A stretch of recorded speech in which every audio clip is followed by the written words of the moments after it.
Hi, everybody. I'm here at Children's National Medical Center in Washington, D.C., visiting with some kids being treated here all the time for asthma and other breathing problems.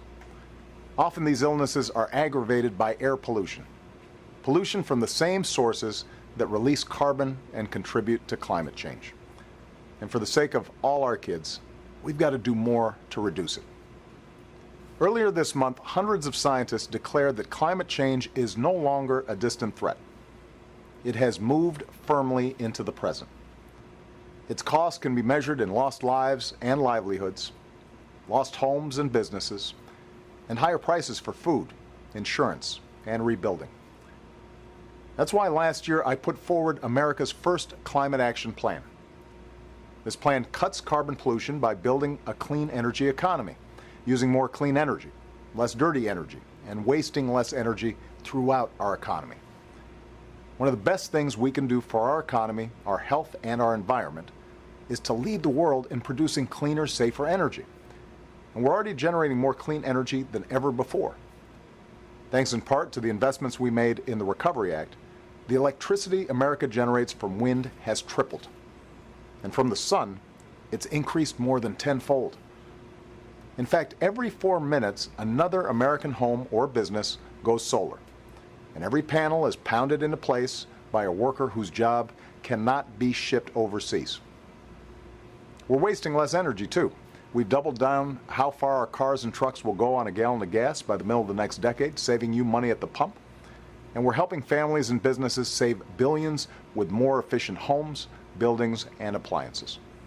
This strategy has created jobs, grown our economy, and helped make America more energy independent than we've been in decades, all while holding our carbon emissions to levels not seen in about 20 years.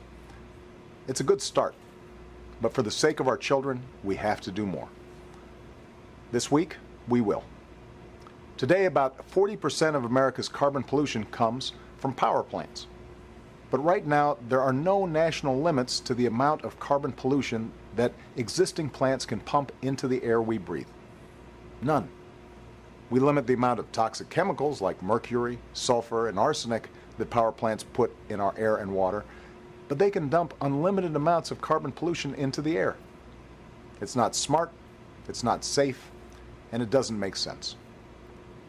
That's why a year ago, I directed the Environmental Protection Agency to build on the efforts of many states, cities, and companies and come up with common sense guidelines for reducing dangerous carbon pollution from our power plants. This week, we're unveiling these proposed guidelines, which will cut down on the carbon pollution, smog, and soot that threaten the health of the most vulnerable Americans, including children and the elderly.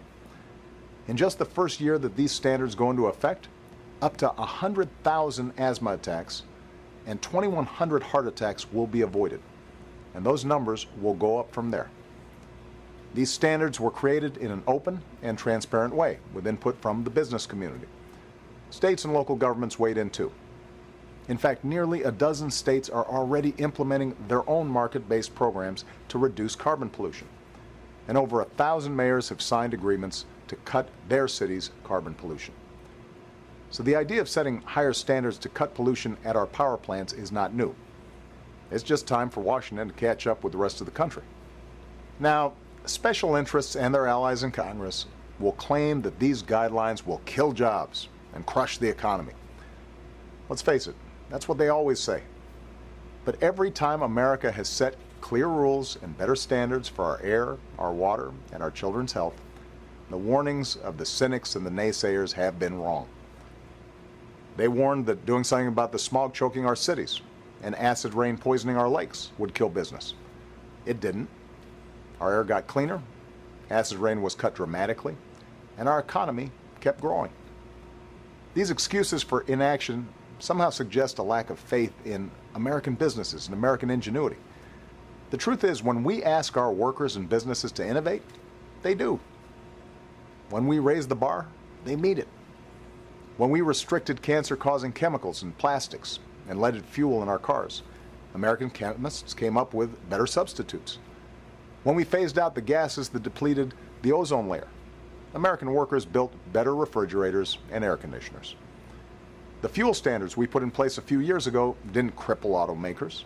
The American auto industry retooled, and today they're selling the best cars in the world with more hybrids, plug-in, and fuel-efficient models to choose from than ever before. In America, we don't have to choose between the health of our economy and the health of our children. The old rules may say we can't protect our environment and promote economic growth at the same time, but in America, we've always used new technology to break the old rules. As president and as a parent, I refuse to condemn our children to a planet that's beyond fixing. The shift to a cleaner energy economy won't happen overnight, and it will require tough choices along the way. But a low-carbon, clean energy economy can be an engine of growth for decades to come. America will build that engine. America will build the future. A future that's cleaner, more prosperous, and full of good jobs. A future where we can look our kids in the eye and tell them we did our part to leave them a safer, more stable world. Thanks, and have a great weekend.